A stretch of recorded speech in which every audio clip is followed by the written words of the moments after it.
So a few weeks back, we saw Dark Phoenix. Connor, what was the plot of Dark Phoenix? Dark Phoenix starred the X-Men from the second X-Men trilogy, the new First Class and Beyond trilogy, which was Cyclops, Quicksilver, Beast, Jean Grey, Jennifer Lawrence. Yeah, Jennifer As Lawrence. Jennifer Lawrence. The fuck you doing, Curtis? Okay. And Jennifer Lawrence as Mystique. And basically they fly into space trying to save the world from an alien thing. Oh, save astronauts. They were trying to save astronauts. That's right. They were trying to save astronauts. And an alien thing attaches itself to Jean Grey and she becomes the Dark Phoenix. She can't really control her anger, so she kills Mystique. She meets up with these other aliens that came down to Earth who tell her that they can help her with her powers or whatever. And her corrupted mind thinks that's a good idea. So her and the X-Men, finally she eventually realizes that after fighting the X-Men that they're good guys or something. So she sacrifices herself to destroy the aliens. That's the movie. So Aiden, what did you think of Dark Phoenix? Dark Phoenix is the movie equivalent of autism. Let's see. First off, Jennifer Lawrence refused to wear the makeup ever and was not playing Mystique. She was Jennifer Lawrence 90% of the time, and there was like 40 seconds where she was actually Mystique. For some reason, Professor Xavier's framed as the bad guy in every scene. Like, they're like, it's all your fault that they went into space, and like, yeah, he was the one who told them, but at the same time, Mystique was the one who was like, Phoenix, go in that ship 2 seconds before it gets hit by the thing and save the last astronaut. And it was like entirely her fault, but everyone's like, Charles Xavier, you're the worst fucking person ever. You should fucking kill yourself. And everyone just hates on him the whole time. Jennifer Lawrence's death wasn't really like the character dying. It was just like Jennifer Lawrence just wanted to be written out of the franchise really bad. It felt like a write-out. She probably didn't have a contract anymore, and they thought if they were making any sequels... And every scene with Jennifer Lawrence in it, she was not trying in the slightest. The Game of Thrones girl, Phoenix, is an awful, awful actress, like all her Game of Thrones co-stars. And also this movie contradicts literally the last one. I know a lot of the X-Men movies contradict each other, but in X-Men Apocalypse, they literally beat Apocalypse by having Jean go Phoenix mode. And then, yeah. The villains are horrible. For some reason, they have...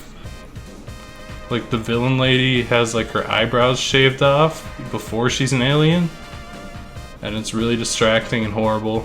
And I don't really understand what the aliens, like, are doing. They just kind of, like, stand around. They're like, they want the power of the Phoenix us your power Force so they can restore their planet. Yeah, okay. And I think they were gonna, like, take over Earth and just, like, restore the planet on top of Earth or something. Stupid.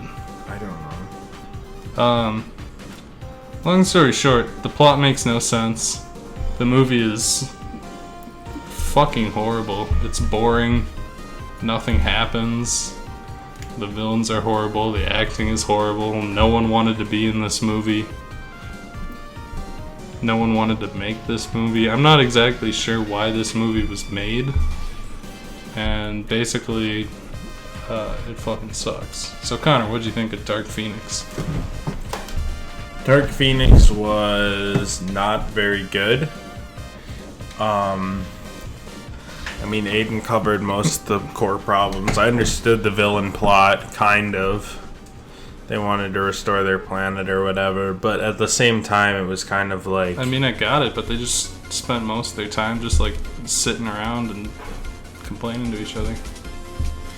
Yeah. Like, they didn't really even do that much. There was the one lady that was... The no eyebrows lady? Yeah, no eyebrows lady was overpowered for some reason. The rest of them were weak. I think it's because she got some of the Phoenix power. Yeah. Maybe she was less overpowered before. Yeah, she got some of the Phoenix power. Then Jean kind of just becomes a good guy. Maybe that was because part of the Phoenix power left her, so she was less corrupted or something when she sacrificed herself. I don't know. Friendship, bro. Yeah, I guess. Just like a fucking Ben 10 episode. Yeah, I mean, it's kind of just like,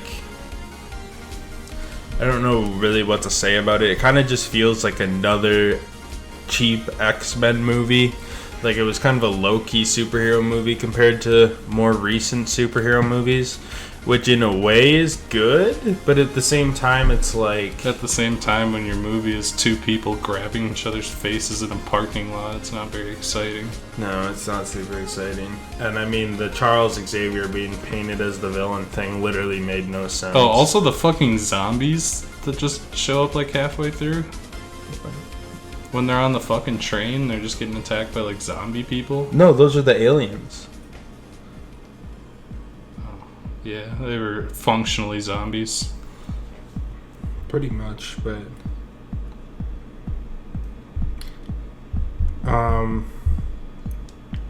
Magneto was kind of cool. Magneto is kind of cool again. The problem with these movies is, for some reason, they want to make them take place a decade after decade. So Jennifer Lawrence is apparently still 6 years older than she was in First Class, and it's been 30 fucking years, or 20 some years since First Class.